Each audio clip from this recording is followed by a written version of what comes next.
the whole of Eastlands, if I count all the embakassis, Nairobi generally should have ratepayers at, people paying rates in Nairobi should be in excess of 2 million, but only 120,000 properties pay rates.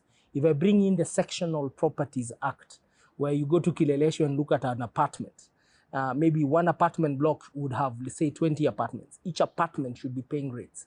Today, it's that building that is paying rates. So what's my point? My point is we are under collecting because we are under serving. So the financing of the school feeding program will be born out of proper collections and proper service provisions. So the revenue we earn is not revenue we shall take to misuse or abuse. It will be revenue which, first of all, will be directed to hungry households, hungry children, especially in informal sectors, and to encourage those children to go to school and not to get involved in child labor. What then becomes most important? And I'm thinking, as a parent living in Nairobi, is it the food, or should I have schools closer to where I stay, or should I have more teachers in the classroom, particularly so in the school area where the county government is directly involved, which is early childhood education?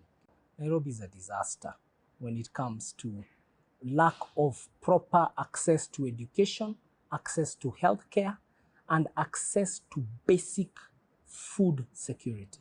We have 5 million people who are only being served by 200 schools, roughly, public schools. So the Nairobi resident has been consigned to taking their children to private schools, which is not a problem, which then means even when nationally we say free primary education, free secondary education, in Nairobi nobody accesses that because the schools are not enough to serve the people. So we have to build schools. For sure, we have to do that with the national government, especially the secondary schools, the primary schools, and we who have the responsibility for ECD, early childhood development centers, we have to do that. Secondly, malnutrition is a reality, Manwa, in Nairobi. Nairobi has a lot of stunted people. Please look around the streets of Nairobi and tell me, when is the last time you saw a 6-foot person coming from the informal settlement? Yani mtu mrefu beyond 6. Nairobi, there was a time Nairobians, Kenyans, and Nairobians were equivalent to guys in West Africa because the nutrition they're having, carbohydrates, protein, vitamins. That's what I'm talking about. I'm bringing to your notice and to the notice of our viewers tonight that the level of depravity and lack of proper food every day is such a reality in Nairobi, you will not believe it.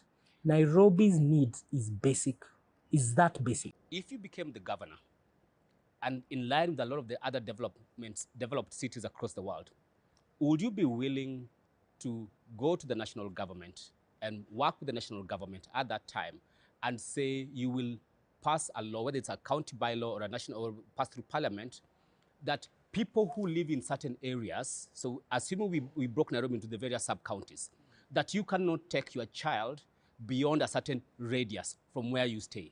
In global cities, you're limited to taking your children around your neighborhood.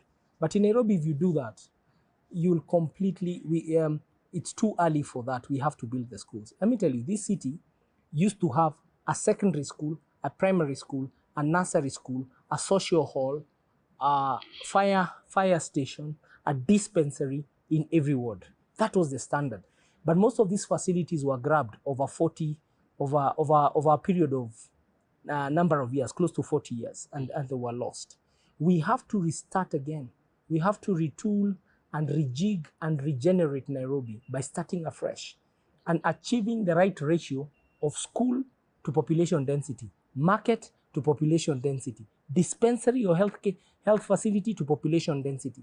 The population density equation is the biggest challenge to the work we must do in Nairobi. But the solution is we must bring and understand the population density. By the way, the average population density per square kilometer in Nairobi, if you take 696 kilometers squared, you divide by 5.2 million, you will see that there's a density challenge within Nairobi that has not been matched with investments in the last years. For example, but that is the problem. The solution is to build. Me and you can massage problems until agree. chickens come home to roost. Let But us I'm look- being let us elected. look at I'm what being that solution elected. looks I'm like. being elected to drive